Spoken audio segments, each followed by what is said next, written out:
Jean-François Ganeva, vigneron rotalier, Sud-Revermont, Jura.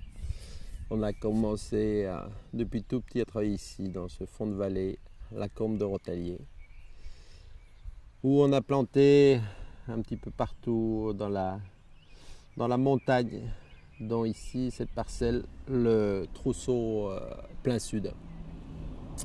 Donc pourquoi du trousseau? Eh ben, on est gâté par le terroir provenant de la roche qui est juste derrière moi, la roche de Chalandigna. Donc cette roche, évidemment, on a toutes les boulis provenant de la mémère derrière, où on a des très très beaux cailloux, voyez-vous, qui sont roulés par, on va dire, cette petite montagne. On a trouvé judicieux de mettre ce cépage qui est fabuleux, où on a vraiment un côté sur le fruit, sur la buvabilité assez exceptionnel. On n'est pas vraiment sur un terroir de trousseau, parce qu'on entendait dire par mes ancêtres qu'on met du savagnin sur des argiles, sur des marnes bleues, des poussards sur des marnes bleues, ce qui est vrai. Par contre, je pense que c'est le terroir qui va bien ces cépages. Par contre, le trousseau, c'est un petit peu étonnant. C'est plutôt un cépage qui est planté plutôt sur des terres rouges, des graviers, qu'on n'a pas forcément beaucoup dans cette partie sud du Jura. Par contre, ici, on a quand même un très très bel ensoleillement.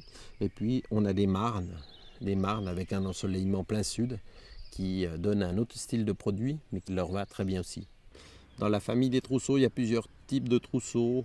Il y a les trousseaux plutôt, on va dire, à grains serrés, le trousseau normal. Et ensuite, on a une variété de trousseaux dite trousseau à la dame. Donc le trousseau à la dame, c'est toujours, on va dire, des grappes lâches avec des grains plutôt milrindés, qui donnent, on va dire, très très peu de rendement. Donc sur une bonne année, on va dire c'est 25 hecto-hectares.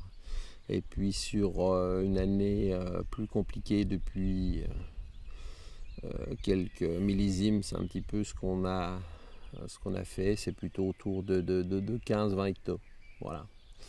Donc c'est vraiment un vin qui donne la chair de poule par rapport à son fruit et aussi par rapport à sa résonance. C'est un vin qui a vraiment une acidité et une bouche très saline, et qui nous procure en tout cas beaucoup de plaisir.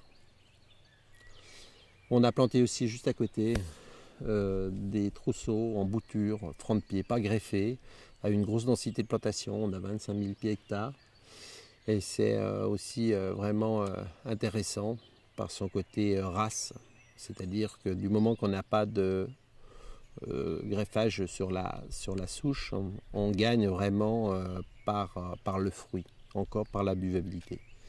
Et ensuite, donc, c'est vinifié en amphore, sans aucune intervention. Donc les raisins sont mis délicatement en amphore, et ensuite on les laisse comme ça relativement longtemps, entre 5 et 6 semaines, voire plus, tout dépend le millésime.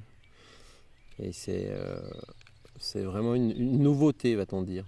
On n'avait pas l'habitude de goûter dans cette région, cette partie viticole du Jura, le Sud-Auvergne, on va dire le trousseau. Voilà, tout simplement. C'était plutôt réservé à l'appellation Arbois, sur Montigny-Zarsur.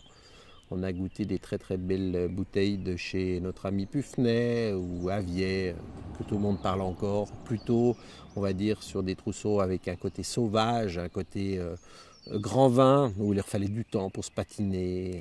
Nous, c'est pas du tout ce registre, c'est pas ce qu'on recherche. C'est plus un équilibre de vin blanc, avec une buvabilité complètement différente. On est plutôt sur la rose, ce côté vraiment glou-glou. Voilà.